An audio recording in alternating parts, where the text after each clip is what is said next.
গঙ্গায় ভাসিয়ে দিয়েছি। আমরা আর কিচ্ছু চাই না, কিচ্ছু না, শুধু যেন যে করেছে তার যেন চরম থেকে চরমতর শাস্তি। এই রাজ্য এখন আর ভালো নেই, কারণ সময় বদলেছে, মানুষ বদলেছে, কিন্তু কিছু মানুষের মানসিকতা বদলায়নি, কিছু মানুষের চিন্তাধারা বদলায়নি। আরজি করের ঘটনাটা আজও কারো কাছে অজানা নয়। একটি ডাক্তারকে নৃশংসভাবে রেপ করে তাকে মার্ডার করে দেওয়া হলো।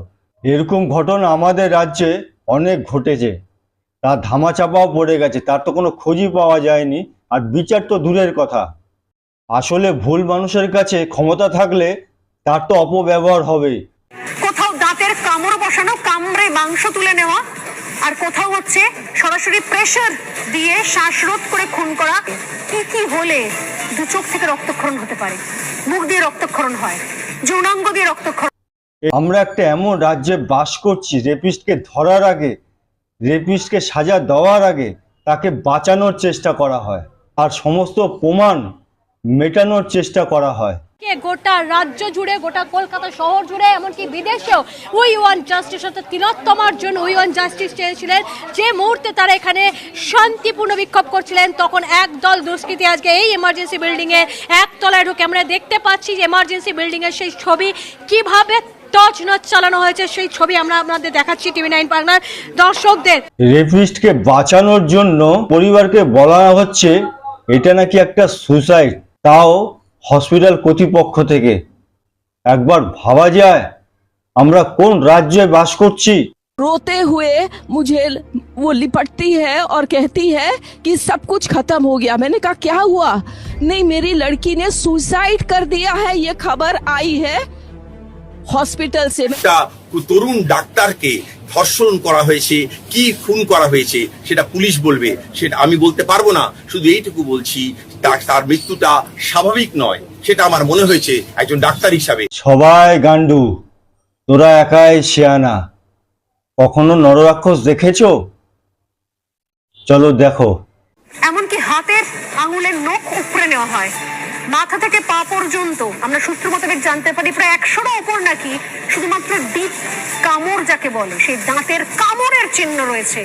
যেন যেন প্রকরণে তাকে খুবলে খাওয়া বলি আমরা, সেই খুবলে। তোদেরকে না একটা খালি ঘরের মধ্যে ফেলে শিয়াল দিয়ে কামড়ানো উচিত।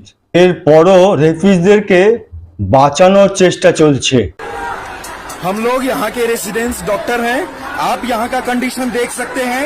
हजारों के संख्या में ये मॉब आया है, हम लोग पे अटैक भी किया है, और इनका मेन टारगेट है कि जो भी एविडेंस है उसको टेम्पर किया। তাতে প্রমাণ লোপাট করার চেষ্টা চলছে, আর বড় বড় বিজ্ঞ বিচিগুলো সব গায়েব হয়ে গেছে। তাদেরকে তো খুঁজেই পাওয়া যাচ্ছে না। আমার ভুল হয়েছে, ক্ষমা করে দেন। যৌনাঙ্গ দিয়ে রক্তক্ষরণ হয়, যৌনাঙ্গে আটকে দেওয়া হয় মাথার চুলের। বিশ্বাস কর, তোদেরকে যদি একবার পেত মানুষজন, তাহলে তোদেরকে কি যে করতো।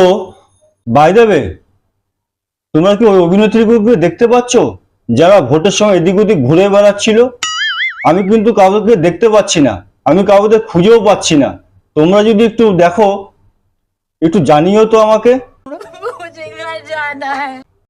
অমানবিকতার একটা সীমা থাকে, সেটা না পেরোলে হয়তো ভালো। একটুও যদি ন্যূনতম লজ্জা থাকে না, একটু মানসিকতা থাকে না, যারা প্রোটেস্ট করছে তাদের পাশে এসে একটু দাঁড়িয়েও। সব গঙ্গায় ভাসিয়ে দিয়েছি। আমরা আর কিচ্ছু চাই না, কিচ্ছু না, শুধু যেন যে করেছে তার যেন চরম থেকে চরমতর শাস্তি। তারা নৃশংসভাবে রেপ করে খুন করলো, মার্ডার করলো, তাদেরকে বাঁচানোর চেষ্টা করছে। যে মা হয়, সে মায়ের কি বেদনা, সে মায়ের কি কষ্ট। মাটা হা হা করে কাঁদছে, তার এই বেদনা, তার এই কষ্ট কে বুঝবে? আমারও বাড়িতে মা আছে, আমারও বাড়িতে বোন আছে, কিসের ভরসায় আমরা ঘর থেকে ছাড়বো? আর যারা নাকি এই ধরনের কাজ করেছে তাদেরকে আবার বাঁচানোর চেষ্টা করছে।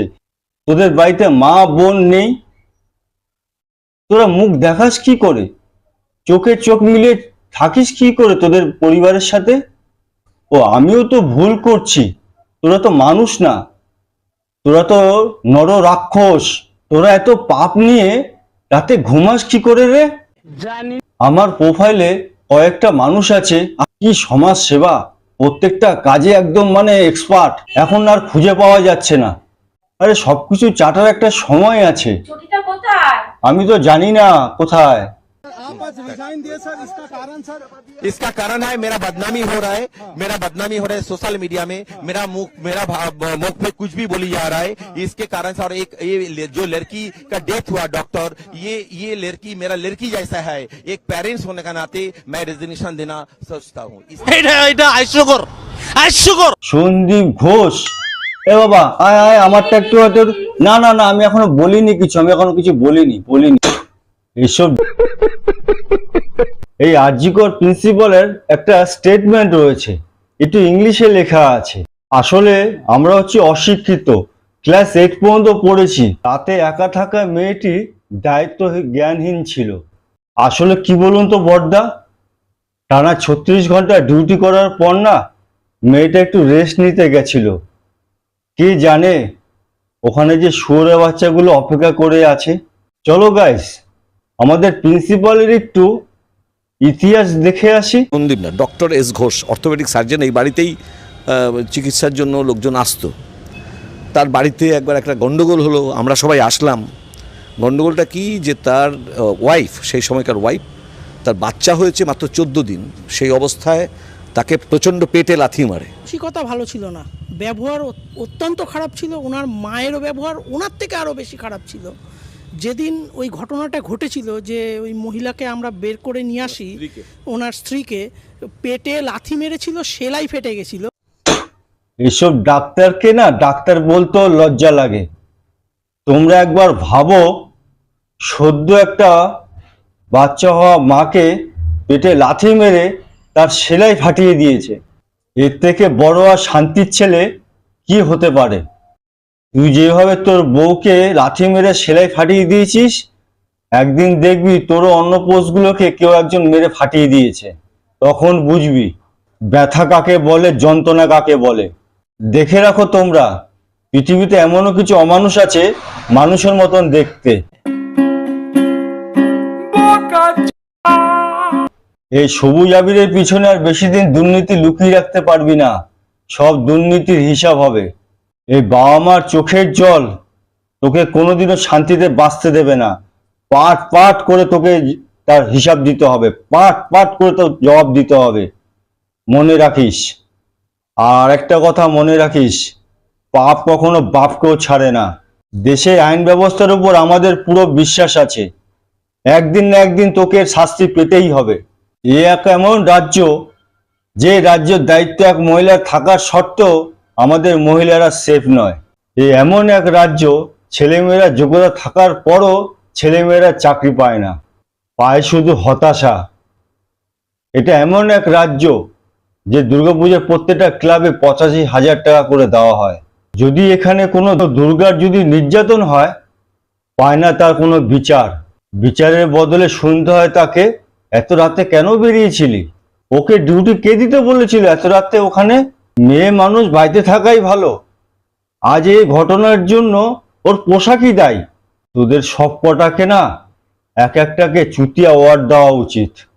এত কিছু দেখার পর যারা চুপচাপ বসে আছিস, তাদের উদ্দেশ্যে আমি একটা কথা বলি, তোদের আর কুকুর বিড়ালের মধ্যে কোনো পার্থক্য নেই। ওরা বলতে চাইলেও বলতে পারে না, তোরা বলতে পারলেও তোরা বলবি না। ধিক্কার জানাই তোদের মতন এরকম মানুষের মানসিকতা। শুয়োরের বাচ্চাগুলো ভেবেছিল রেপ করে পার পেয়ে যাবে, মানুষ মুখ বুঝে সইতো আর সইবে। বুঝতে পারিনি যে মানুষ এভাবে রাস্তায় পথে নেমে পড়বে।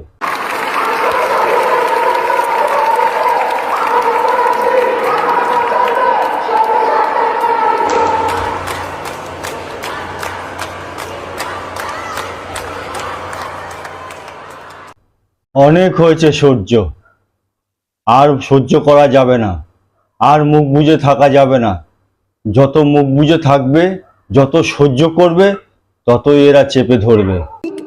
बच्ची का शरीर में कोई कपड़ा नहीं था, पैर दोनों राइट एंगल में मिला गया।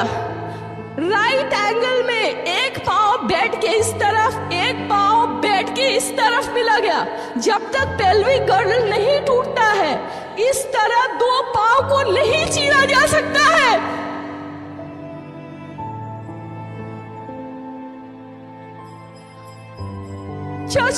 चश्मे को कूटा गया, जिसकी वजह से आंखों से खून निकल गया। गले में हाथ, गला दबाकर मारा गया। প্রতিদিন বাসে ট্রেনে রাস্তায় থাকে কত মহিলারা নির্যাতন হয়, কখনো গুলি চলে যায় পার্সোনাল পাবে, কখনো অশ্লীল ছোঁয়া, নিজের মধ্যে গুণে গুণে মরতন্দা। কেন কেন ক্ষমতা ছিল না সেই অশ্লীল ছোঁয়া হাতটাকে ভেঙে গুলি দেওয়া? ছিল না ক্ষমতা? এদিকে আবার বড় আমরা নারী, আমরা সব পারি, তোমরা কিচ্ছু পারো না, তোমরা কিচ্ছু পারো না, খালি বলতে পারো। তোমরা জাস্ট এক পা এগো, এক পা। আশেপাশে তাকিয়ে রাখো, সবাই তোমাদের পাশে আছে, অন্যায়ের বিরুদ্ধে উঠে দাঁড়িয়েছে। তোমরা জাস্ট এক পা এগো, জাস্ট এক পা। ভেঙে দাও সেই হাত, যেই হাত তোমাদের ইচ্ছার বিরুদ্ধে তোমাদেরকে ছোঁয়ার চেষ্টা করত। জাস্ট একটু সাহস করে এগো, তাহলে এভাবে প্রাণ যাবে না। আর প্রাণ গেলে এই রাজ্যের বিচার পাবে না, এই রাজ্যের বিচার পাবে না।